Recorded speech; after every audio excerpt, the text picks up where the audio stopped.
Bagaimana caranya kita memanfaatkan ampas kelapa untuk media ternak cacing sutra? Ini dia.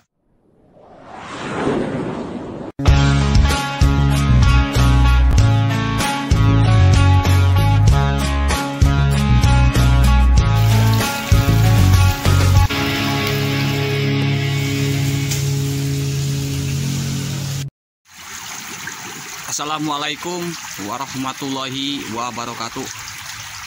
Salam merah menggoda dan salam satu media. Kembali lagi dengan saya di channelnya Herdi Santo. Dan saya berharap dimanapun sahabat-sahabat semua di seluruh Indonesia, semoga selalu sehat walafiat dan selalu lancar rezekinya. Amin ya Allah ya Rabbal alamin. Dan salam sehat selalu buat kita semua. Alhamdulillah, pada kesempatan kali ini saya masih terus semangat dalam membahas bagaimana caranya agar budidaya cacing sutra ini berhasil dan sukses ya. Saya sengaja mematikan dulu mesin pompanya agar penjelasan saya bisa lebih jelas lagi ya, bisa lebih mudah lagi untuk dipahami. Oke. Sebelumnya saya mohon maaf, sebenarnya video kemarin tutorial budidaya cacing sutra dengan memanfaatkan ampas kelapa sudah saya siapkan, tapi tidak tahu kenapa nih tiba-tiba video saya tuh hilang ya. Jadi saya akan mengulang kembali untuk memberikan bagaimana sih caranya memanfaatkan ampas kelapa untuk ternak cacing sutra. Bisa diperhatikan ya, ini ampas kelapanya ini. Oke, siapkan buku sebelum nonton video ini. Mudah-mudahan ampas kelapa ini bisa layak kita manfaatkan sebagai ternak cacing sutra. Dan memang sebenarnya juga bisa ya kita manfaatkan, cuman ada sedikit saran ya buat sahabat-sahabat semua kalau seandainya memanfaatkan ampas kelapa untuk ternak cacing sutra. Ini dia penjelasan yang akan saya berikan buat sahabat-sahabat semua. Pertama-tama, biasa ya, sahabat-sahabat semua harus siapkan tempat, wadah atau nampan untuk tempat budidayanya.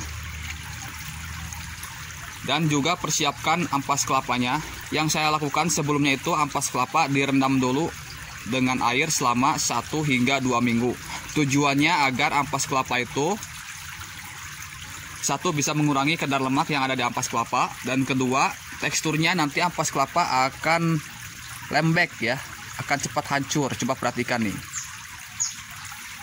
coba perhatikan ya, ini ampas kelapa ini benar-benar teksturnya lembek kalau kita rendam. Saya akan ambil dulu sedikit.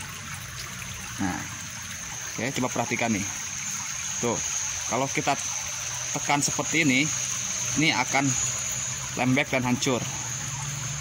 Oleh karena itu perlu kita rendam selama 1 hingga 2 minggu.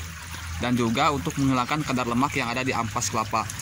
Nah, setelah kalian merendam ampas kelapa, lalu ampas kelapa kalian simpan. Boleh mau cacing sutra dulu simpan di nampan, atau ampas kelapa dulu, nggak apa-apa, dua-duanya juga bisa.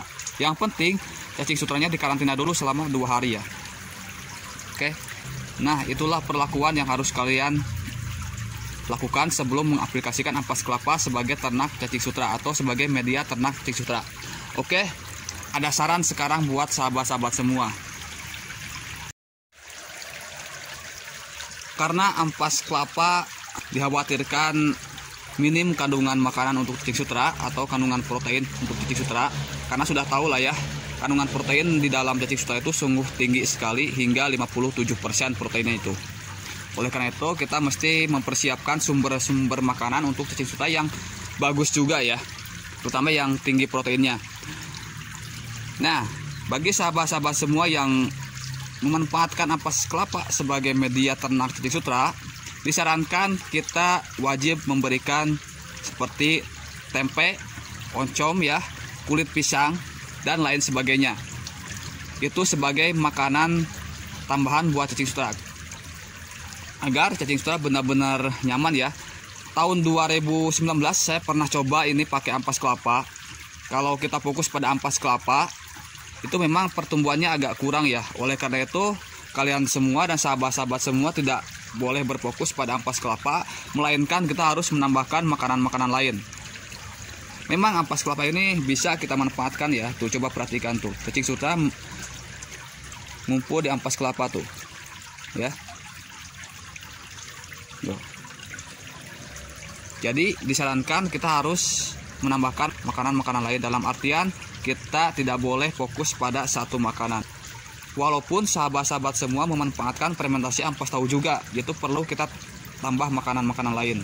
Tapi kalau fermentasi ampas tahu sebenarnya memang itu sangat bagus sekali ya, kandungan proteinnya berbeda dengan ampas kelapa. Oleh karena itu ini ampas kelapa ini wajib kita tambahkan makanan lain seperti tempe dan oncom dan juga kulit pisang serta yang lainnya.